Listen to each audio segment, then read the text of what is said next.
اللہ کا ڈر تمہارے سینے میں موجود رہے۔ اللہ کا ڈر کس معنی اور کس مفہوم میں ہونا چاہیے؟ عمومی طور پہ بندہ جس شے سے ڈرتا ہے اس سے وحشت بھی کرتا ہے، اس سے نفرت بھی کرتا ہے۔ سانپ سے ڈرتا ہے، بچھو سے ڈرتا ہے اور موذی جانوروں سے خوف زدہ ہوتا ہے، لیکن اگر ہتھے چڑھ جائیں تو انہیں چھوڑتا بھی نہیں، بلکہ ہمیں تو حکم دیا گیا اقتل الموذی قبل ان یوذی، قبل اس سے کہ موذی تم کو ایذا دے تم اس کا خاتمہ کر ڈالو، اگر تمہارے بس میں ہو تو تم انہیں مار ڈالو۔ تو عمومی طور پہ بندہ جس سے ڈرتا ہے اس سے نفرت بھی کرتا ہے، لیکن اللہ سے بندہ ڈرتا بھی ہے، اس سے محبت بھی کرتا ہے۔ تو یہ ڈر پھر کس مفہوم میں ہوا؟ تو کچھ اشیاء سے، کچھ لوگوں سے ڈر ان کے گزند کی وجہ سے ہوتا ہے، لیکن یہ ڈر جو اللہ کا بندہ مومن کے دل میں ہے یہ محبت کا ڈر ہے۔ جب کوئی کسی سے پیار کرتا ہے تو اس کی ناراضگی سے ڈرتا ہے، وہ روٹھ نہ جائے، وہ ناراض نہ ہو جائے۔ میری زندگی کا سارا سرمایہ تو اس کی خوشیاں ہیں، اس کی خوشی میری زندگی کا جمال ہے، اور اگر وہ روٹھ گیا تو میری زندگی اجڑ جائے گی، میری زندگی کا سارا نور ختم ہو جائے گا، میری زندگی کی ساری خوشیاں ختم ہو جائیں گی۔ تو اللہ سے ڈرنے کا مفہوم بھی یہی ہے کہ جب بندہ اس سے پیار کرتا ہے، اور مومن کی شان ہے والذین آمنوا اشد حبا للہ، جو اہل ایمان ہیں وہ سب سے زیادہ اپنے رب سے محبت کرتے ہیں، ٹوٹ کے چاہتے ہیں اپنے رب کو۔ تو جب اتنی محبت کرتے ہیں اپنے رب سے تو وہ ڈرتے ہیں کہ کہیں ہمارا رب ہم سے روٹھ نہ جائے، ہمارا رب ہم سے ناراض نہ ہو جائے۔ تو یہ احساس جب انسان کے ساتھ ہمیشہ جڑا رہے گا کہ میرا اللہ مجھ سے ناراض نہ ہو جائے، تو پھر اس کی زندگی کتنی خوبصورت ہوگی اور وہ گناہوں سے کیوں نہیں بچ پائے گا۔ تو سیدنا علی المرتضیٰ رضی اللہ تعالیٰ عنہ فرماتے ہیں کہ تقویٰ یہ ہے کہ تمہارے دل میں اللہ کا خوف بیٹھا رہے اور اس کی ناراضگی سے تم ڈرتے رہو، اور یہ احساس تمہاری زندگی میں جمال اور خوبصورتی پیدا کرے گا۔ دوسری بات، قرآن مجید پر تمہارا عمل ہو۔ جب کتاب اللہ تمہاری رہنما بن جائے اور تم اپنی زندگی کے سارے عمل کتاب اللہ کی بتائی ہوئی تعلیمات کے مطابق کرو گے تو پھر اس کا عملی نتیجہ تو خوبصورت ہوگا۔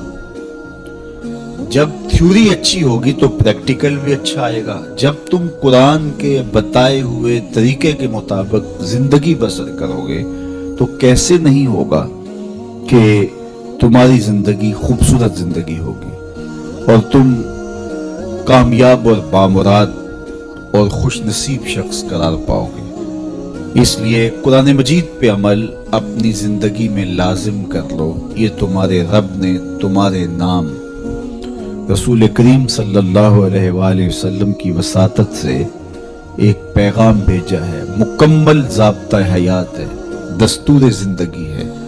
اس کتاب سے وابستگی، دل بستگی، تعلق کے خاطر تمہیں کبھی رسوا نہیں ہونے دے گا، تمہیں کبھی بے مراد نہیں ہونے دے گا، تمہیں کبھی نقصان میں نہیں پڑنے دے گا، تمہیں ناکام نہیں ہونے دے گا۔ تم ہمیشہ سرخرو ہوگے، کامیاب ہو جاؤ گے، بامراد رہو گے، عزتیں اور وقار تمہارا مقسوم ہوگا اگر اس کتاب کے ساتھ تمہارا تعلق مضبوط ہوا۔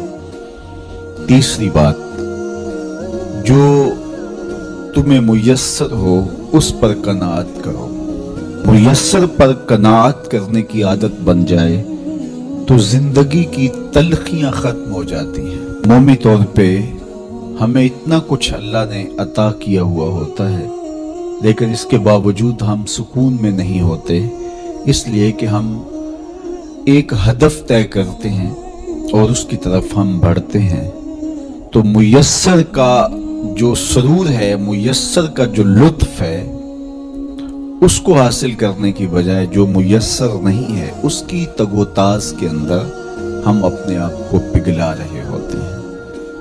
تو اس لیے ہم جب اللہ کے دیے گئے پر قناعت کریں گے، ہاں آپ زیادہ کی کوشش کر سکتے ہیں اس نیت کے ساتھ کہ میں دوسرے ضرورت مندوں کی ضرورت بھی پوری کروں، لیکن اطمینان آپ کو یہ ہونا چاہیے کہ جو مجھے میسر ہے یہ میرا مقدور تھا، یہ مجھے مل گیا، اور اگر میرا مقدور کوئی اور بھی ہوا تو وہ بھی مجھے مل جائے گا، اور ملے گا تب جب اس کا وقت ہوگا، وقت سے پہلے نہیں ملے گا۔ جب ہم اپنے مقدور کو وقت سے پہلے حاصل کرنے کی کوشش کرتے ہیں تو پھر زندگی میں تلخی بھر جاتی ہے، ہم بے چین ہو جاتے ہیں کہ وہ مل کیوں نہیں رہا، میاں وہ کیسے ملے، اس کے ملنے کا بھی وقت ہی نہیں آیا ہے، تو ہم ایک اضطراب میں مبتلا ہو جاتے ہیں، بے چین ہو جاتے ہیں۔ اور اگر ہم یہ یقین کر لیں کہ ہمارے مقدور کا ہمیں جب وقت ہوگا تو ضرور ملے گا، تو پھر زندگی کے اندر ایک طمانینت پیدا ہو جائے گی۔ تو جو تھوڑا میسر ہے، جو زیادہ میسر ہے، اس پر ہم مطمئن ہونے کی عادت پیدا کر رہے ہیں۔ سیدنا علی المرتضیٰ رضی اللہ تعالی عنہ سے ہی مروی حضور کا ایک فرمان ہے، جو اللہ کے دیے گئے تھوڑے رزق پہ راضی ہو گیا، اللہ اس کے تھوڑے عملوں پہ راضی ہو جائے گا۔ تو قناعت کا جوہر نصیب ہو جائے تو پھر زندگی سوکھی بھی ہو جاتی ہے اور تقوی کی دولت بھی نصیب ہو جاتی ہے۔ چوتھی چیز سیدنا علی المرتضیٰ رضی اللہ تعالیٰ عنہ فرماتے ہیں، یہ ہے کہ تم آخرت کی تیاری میں لگے رہو۔ تمہارا جب ہدف وہ ہے کہ میں ایک دن اللہ کے حضور پیش ہونا ہے اور اپنے سارے اعمال کی جواب دہی اور سارے اعمال کا حساب میں نے اس کے حضور پیش کرنا ہے، تو پھر تم پھونک پھونک کے قدم رکھو گے، حزم و احتیاط سے زندگی گزارو گے، اور تقوی نام ہی حزم و احتیاط کا ہے، تقوی نام ہی زندگی کو منظم اور مرتب کر کے اللہ کے حکموں کو بجا لانے کا ہے۔ حضرت شیخ احمد شیخ مجدد الفسانی علیہ رحمہ فرماتے ہیں کہ تقوی دو چیزوں سے عبارت ہے، ایک اللہ کے حکموں کو بجا لانا اور ایک اللہ کی منع کردہ چیزوں سے اجتناب کرنا۔ اور بڑی خوبصورت بات آپ نے کی، فرمایا اللہ کے حکموں کو بجا لانا، اس کی اطاعت اور فرما برداری کرنا، یہ تو فرشتے بھی کرتے ہیں اور انسان بھی کرتے ہیں، لیکن وہ چیزیں جو منع کی گئی ہیں ان سے رک جانا تو یہ کام صرف انسانوں کا ہے، کیونکہ فرشتوں کے اندر تو یہ چیز ہی موجود نہیں ہے، ان کے اندر خواہشات رکھی ہی نہیں گئی جن سے وہ رک جائیں، آرزویں رکھی ہی نہیں گئی جن سے وہ باز آ جائیں۔